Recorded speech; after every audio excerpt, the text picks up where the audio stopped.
ಅಲೆಮಾರಿ ಸಮುದಾಯಕ್ಕೆ ಕೈಕೊಟ್ಟ ಸರ್ಕಾರ ಎಸ್ಸಿ ಒಳ ಮೀಸಲು ಇದೀಗ ಅಧಿಕೃತ ಅನುಪಾತದಲ್ಲಿ ಒಳ ಮೀಸಲಾತಿ ಹಂಚಿಕೆ ರಾಜ್ಯ ಸರ್ಕಾರದಿಂದ ಅಧಿಕೃತ ಅಧಿಸೂಚನೆ ಅಲೆಮಾರಿ ಸಮುದಾಯಕ್ಕೆ ಕೈಕೊಟ್ಟ ಸರ್ಕಾರ ಎಸ್ಸಿ ಒಳ ಮೀಸಲು ಇದೀಗ ಅಧಿಕೃತ ಅನುಪಾತದಲ್ಲಿಯೇ ಒಳ ಮೀಸಲಾತಿ ಹಂಚಿಕೆ ರಾಜ್ಯ ಸರ್ಕಾರದಿಂದ ಅಧಿಕೃತ ಅಧಿಸೂಚನೆ ರಾಜ್ಯ ಸರ್ಕಾರದ ನಡೆಗೆ ಅಲೆಮಾರಿ ಸಮುದಾಯದ ತೀವ್ರ ಆಕ್ರೋಶ ಫ್ರೀಡಂ ಪಾರ್ಕ್ನಲ್ಲಿ ಅನಿರ್ದಿಷ್ಟ ಧರಣಿ ನಡೆಸಿರುವಂತಹ ಅಲೆಮಾರಿ ಸಮುದಾಯಕ್ಕೆ ಕೈಕೊಟ್ಟ ಸರ್ಕಾರ ಎಸ್ಸಿ ಒಳ ಮೀಸಲು ಇದೀಗ ಅಧಿಕೃತ ಒಂದು ಕಡೆ ಅಲೆಮಾರಿ ಸಮುದಾಯ ಗಟ್ಟಿ ಧ್ವನಿಯಲ್ಲಿ ಆಕ್ರೋಶವನ್ನು ವ್ಯಕ್ತಪಡಿಸಿತ್ತು. ಅಲೆಮಾರಿ ಸಮುದಾಯದಲ್ಲಿ ಎಷ್ಟು ಜಾತಿ ಎಷ್ಟು ಉಪಜಾತಿಗಳಿದಾವೆ ಅಂತ ಕೇಳಿದ್ರೆ ಒಂದು 59 ಜಾತಿಗಳನ್ನ ವಿಂಗಡಿಸಿ ಅದನ್ನೊಂದು ಗುಂಪು ಅಂತ ಹೇಳಿ ಅಧಿಕೃತಪಡಿಸಿ ಅಟ್ಲೀಸ್ಟ್ 1% ಆದರೂ ಮೀಸಲಾತಿ ಕೊಡಬೇಕು ಎನ್ನುವಂಥ ಅತಿ ದೊಡ್ಡ ಬೇಡಿಕೆಯನ್ನು ಇಟ್ಕೊಂಡಿದ್ರು. ಜಾಸ್ತಿಯನ್ನು ಕೇಳಿರಲಿಲ್ಲ ಆ ಸಮುದಾಯ. ಆದರೆ ಸರ್ಕಾರ ಆ ನಿರ್ಧಾರವನ್ನು ತೆಗೆದುಕೊಳ್ಳೋದಕ್ಕೆ ಹಿಂದೇಟು ಹಾಕಿತು.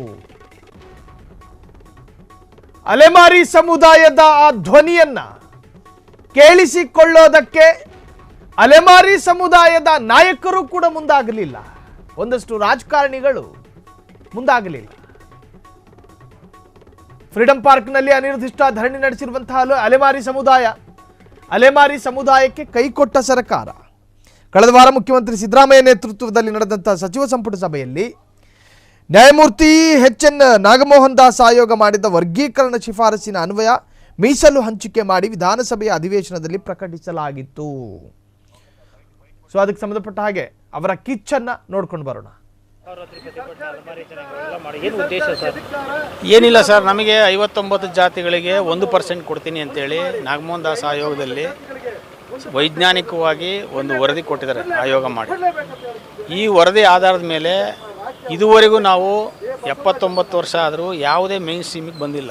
ಭಿಕ್ಷೆ ಬೇಡ್ಕೊಂಡು ಊರೂರು ಅಲ್ಕೊಂಡು ನಾವು ಜೀವನ ಮಾಡ್ತಾಯಿದ್ದೀವಿ. ನಮಗೆ ಮನೆಗಳಿಲ್ಲ, ಮಠಗಳಿಲ್ಲ, ಮತ್ತು ಸ್ಮಶಾನದಲ್ಲಿ ವಾಸ ಮಾಡ್ತಾಯಿದ್ದೀವಿ, ಗುಡಿಸಲುಗಳಲ್ಲಿದ್ದೀವಿ, ರೈಲ್ವೆ ಸ್ಟೇಷನ್ಗಳಲ್ಲಿದ್ದೀವಿ, ಬಸ್ ಸ್ಟ್ಯಾಂಡ್ಗಳಲ್ಲಿದ್ದೀವಿ. ನಮ್ಮ ಸಮುದಾಯ ನೀವು ನೋಡಿರಬೇಕು, ಎಲ್ಲ ಕಡೆ ಇದರಲ್ಲಿ ಭಿಕ್ಷೆ ಬೇಡೋರೆಲ್ಲ ನಮ್ಮರೇ ಅವರು ಸರ್ಕಲ್ಗಳಲ್ಲಿ. ಆ ಭಿಕ್ಷೆ ಬೇಡೋಕ್ಕೂ ಅವಕಾಶ ಇಲ್ಲ. ಸೊ ಇಂಥ ಒಂದು ಸಮುದಾಯಗಳನ್ನು ತೊಗೊಂಡು ಬಂದು ಅಲೆಮಾರಿ ಸುಡುಗಾಡು ಸಿದ್ಧ, ಅಲೆಮಾರಿ ಗೋಸಂಗಿ, ಅಲೆಮಾರಿ ಬುಡುಗ ಜಂಗಮ್ಮ, ಅಲೆಮಾರಿ ಸಿಳ್ಳೆಕ್ಯಾತ, ಅಲೆಮಾರಿ ಹಂದಿಜೋಗಿ, ಹೀಗೆ 49 ಜಾತಿಗಳು. ಇವಕ್ಕೆ ಸಂಘಟನೆ ಇಲ್ಲ ಮುಖ್ಯವಾಗಿ. ಆಮೇಲೆ ಯಾವುದೇ ಥರದ ಒಂದು ಹೈ ಲೆವೆಲ್ ಕ್ವಾಲಿಫಿಕೇಷನ್ ಇಲ್ಲ.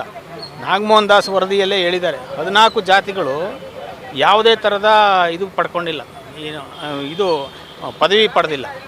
ಆಮೇಲೆ 14 ಜಾತಿಗಳು ಯಾವುದೇ ಥರದ ಡಿಗ್ರಿಗಳು ತೊಗೊಂಡಿಲ್ಲ, PhD ಮಾಡಿಲ್ಲ.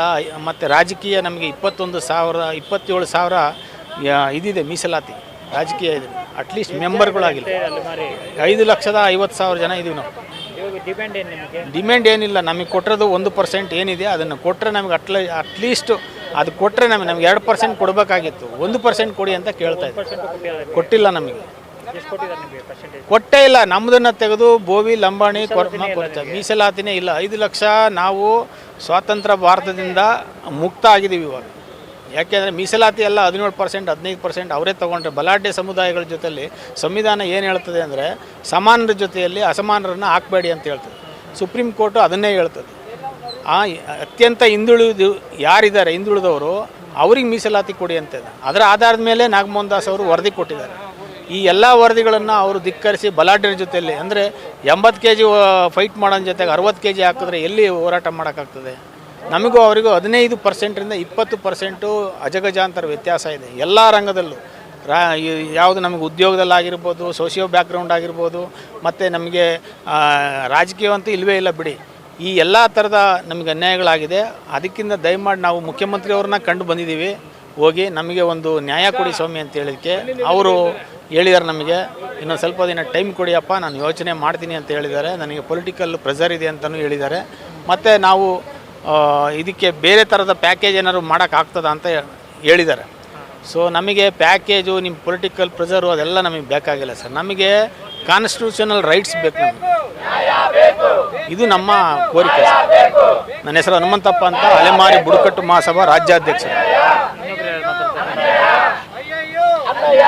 ನಮ್ಮ ಅಲೆಮಾರಿಗಳಿಗೆ ನಾವು ಪಾರಂಪರಿಕವಾಗಿ ನಮ್ಮ ಕುಲವೃತ್ತಿ ಚಾಟಿ ಹೊಡ್ಕೊಳೋದು, ಊರೂರಲ್ಲಿ ಭಿಕ್ಷೆ ಬೇಡೋದು, ಆ ರೀತಿ ನಮ್ಮ ಜೀವನ ನಡೆಸ್ತಿದ್ವಿ.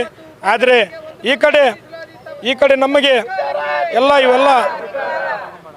ಇವೆಲ್ಲ ನಾವು ನಿಲ್ಲಿಸಿ ನಾವೆಲ್ಲ ಮಕ್ಕಳಂತೆ ಎಲ್ಲರ ಅಂತೆ ನಮ್ಮ ಮಕ್ಕಳನ್ನು ವಿದ್ಯಾರ್ಥಿಗಳು ಮಾಡಿ ಒಂದು ಶಿಕ್ಷಕರನ್ನು ಮಾಡೋಣ, ಒಂದು ಉನ್ನತ ಮಟ್ಟಕ್ಕೆ ತೆಗೆದುಕೊಂಡು ಹೋಗೋಣ ಅಂದ್ಕೊಂಡು ನಾವೆಲ್ಲ ಆಸೆ ಭಾವನೆ ಇತ್ತು.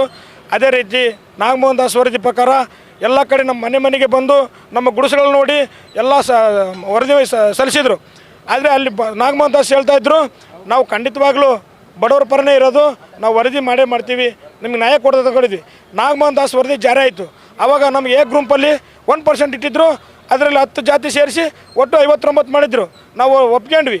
ನಮಗೆಲ್ಲ ಅಂತಂದರೆ ಎಲ್ಲರೂ ಕೆಳಗಿರೋರು ಮೇಲೆ ಬರ್ಬೇಕಂತೇಳಿ ನಾವು ಒಪ್ಕೊಂಡು ಆ 59 ಜಾತಿಯಲ್ಲಿ 1% ಇಟ್ಟಿದ್ರು. ನಾವು ಮತ್ತೆ ಬೇರೆ ಡಿಮ್ಯಾಂಡ್ ಕೇಳಿಲ್ಲ. ನಾವು ಏನು ಮಾಡಿದ್ವಿ, ಸರ್ಕಾರ ನಮ್ಮ 1% ಇಟ್ಟಿದ್ದು ಮತ್ತೆ ಯಾವ ಕಾರಣಕ್ಕೂ ತೆಗೆಯೋದಿಲ್ಲ, ನಮ್ಮ ಉನ್ನತಿ ಮಟ್ಟಕ್ಕೆ ನಮ್ಮ ಮೇಲೆತ್ತಲು ನಾವು ಸರ್ಕಾರ ಒಳ್ಳೆ ಕೆಲಸ ಮಾಡಿದೆ ಅಂತೇಳಿ ಎಲ್ಲ ಊರಲ್ಲಿ ಹಬ್ಬ ರೀತಿ ಮಾಡಿದ್ದೀವಿ ನಾವು. ಆ ಜಾರಿ ಆದ ತಕ್ಷಣ ಸಿದ್ದರಾಮಯ್ಯ ಸಾಹೇಬರು ನಮ್ಮ ಅನ್ನಕ್ಕೆ ಯಾವ ಕಾರಣಕ್ಕೂ ಮುಟ್ಟಲ್ಲ, ಇದ್ರ ಬಗ್ಗೆ ತಲೆ ಕೆಡಿಸಲ್ಲ, ಇನ್ನೂ ಏನಾರು 1% ಹೆಚ್ಚಿಗೆ ಕೊಡ್ಬೋದು ಅಂದ್ಕೊಂಡಿದ್ವಿ.